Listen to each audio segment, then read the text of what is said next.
Hello everybody! In the second video, I'm going to continue to talk of all kinds of certifications you can get in order to do your exchange program. And I'm going to start teaching you what is required to pass in those kind of certifications, alright? So the first topic I'd like to talk to you about is vocabulary.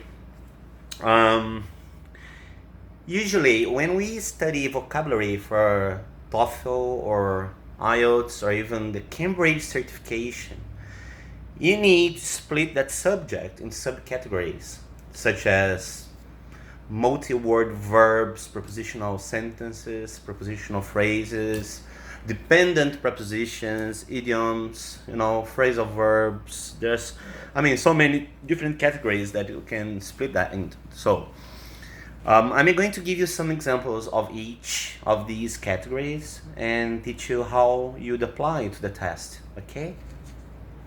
It's not difficult. It's a matter of studying, of course, but, applying into real life, making those sentences have a meaning for you. So that would make you memorize even easier than just, having a list of random words and trying to memorize them randomly. Never works like that, not with international certifications, alright? So, first, I'm going to give you an example of a collocation. What is a collocation? So, collocation is usually a pair of words that often appear together. So, when you see one word, you expect to see the other one. It could be a combination of many different classifications of words. It could be a combination between a noun and an adjective. It could also have been a combination of adjectives and adverbs and so on. So for instance, when I tell you I'm going to pay you a visit, to pay a visit is a collocation, because when I say the verb to pay, it can be used with a lot of nouns, but when I say a visit, it's usually used with the verb to pay, alright? So, another example I could give you is like when there is a very hard thing to do, very hard task, I can say that's a daunting task, really hard, that, would make you feel jaded, all in, completely exhausted, snowed under, bogged down, whatever, alright? The second category that is often demanded in the tests are the multi-word verbs. The basic difference between multi-word verbs and the phrasal verbs is that, like, multi-word verbs usually use two particles instead of only one. So there is a main verb and there's also two prepositions or two adverbs or one of each. For example, if I tell you, I need to get rid of those books, we have get, rid, of. That is only one preposition, of. But if I tell you, I look up to my father, which means I admire, respect my father. I look up to my father. Then I have up and to, together, changing the meaning of look. That makes it a multi-word verb. You understand that? So, and usually phrasal verbs are shorter, such as like run after, run away, bump into. Those are phrasal verbs, just like one particle changing the original meaning of the verb, okay?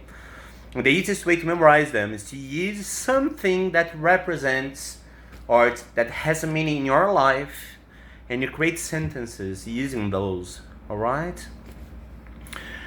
There are prepositional phrases which are a little bit harder because you start a sentence and you end the sentence with different prepositions. For instance, if I say, I'm on the brink of having, burnout, on the brink of, on started the sentence and off ended the sentence. So this is a reduced sentence formed by prepositions. I could have said, I'm on the verge of, which is basically I'm prone to do something, It's another category that I have to practice a lot. Then dependent prepositions basically means that each verb, when the verb is transitive. In other words, when the verb needs a preposition, needs a complement, and it's indirect because it requires a preposition, then you need to know which preposition belongs to the verb. For example, the classroom is formed by 10 students. It consists of whatever. So formed by, consists of, it depends on my opinion, not depends of my opinion, you know. So in this case, we're discussing dependent prepositions. We need to know those. We need to memorize a lot of them. Then there are the prepositional sentences, which are basically prepositions followed by nouns or adjectives. For instance, if a doctor tells you he is on duty, probably what he means is that he's in the hospital, and if anybody needs him for whatever, he's going to be there for the patient. If he's on call, probably he's at home with his cell phone turned on. If somebody calls him, he has to run straight to the hospital. You know what I mean? Like de plantão, but he has to go to the hospital, you know? If I'm on leave, it means I'm not working. I've asked some days, some weeks, or some months off work, so I'm on leave. So all these prepositional phrases can be formed by one preposition, on, in, at, of, whatever preposition you want, plus a noun or adjective, you know, it depends on the situation. Then the next category are the discourse markers, also known as linking words. Discourse markers are divided into 23 categories, and you can basically learn them by the function they have in the sentence, which is basically to link, you know, your ideas. When you say, for instance, I want to learn the meaning of the word conversely. So I say, I thought John was a multi-millionaire. Conversely, he's a very poor guy. So I'm showing extremes, giving an extreme contrast in the sentence, all right?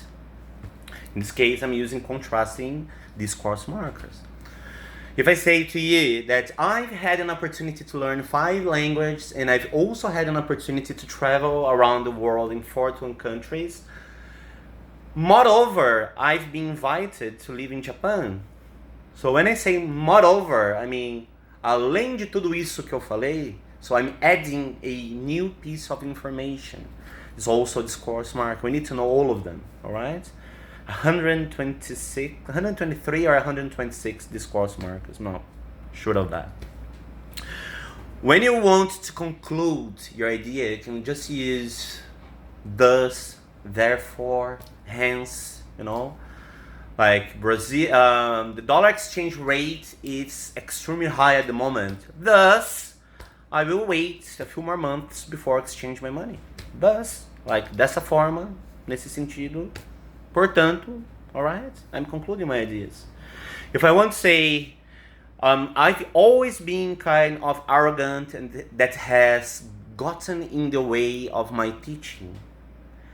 Henceforth, I will change my attitude. Basically what I'm saying is, before I used to have an attitude, and from now on, I'm gonna change it. I'm gonna have a different kind of attitude, alright?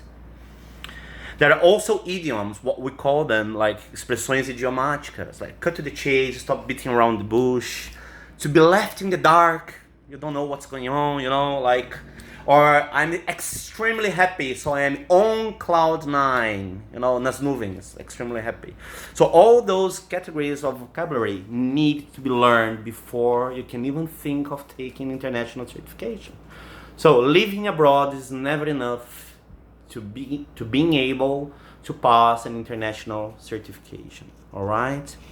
And also the basic business, like it's almost impossible to pass a C2 certification without knowing at least what's a Chapter 11, like recuperação judicial. It's just before the company goes bust. Do you know what I mean? Like, you need to know bear market, bull market, when you're ready to sell your shares, when you need to buy shares because you know that the prices will increase and you're going to make a lot of profit.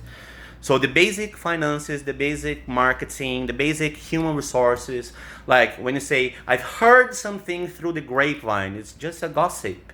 Like gay people say, spilling the tea, you know, like it's a gossip. Nobody knows if it's sure, but you know, where there's smoke, there's fire in Portuguese. Do you know what I mean? So vocabulary is a great topic to be worked with. And then in the next video, I'm going to talk a little bit about grammar points. All right? So again, should you have any questions, please don't hesitate to contact me. Just call me in private and I'm going to give you all the instructions to get better. All right? So see you guys. See you later. Bye-bye.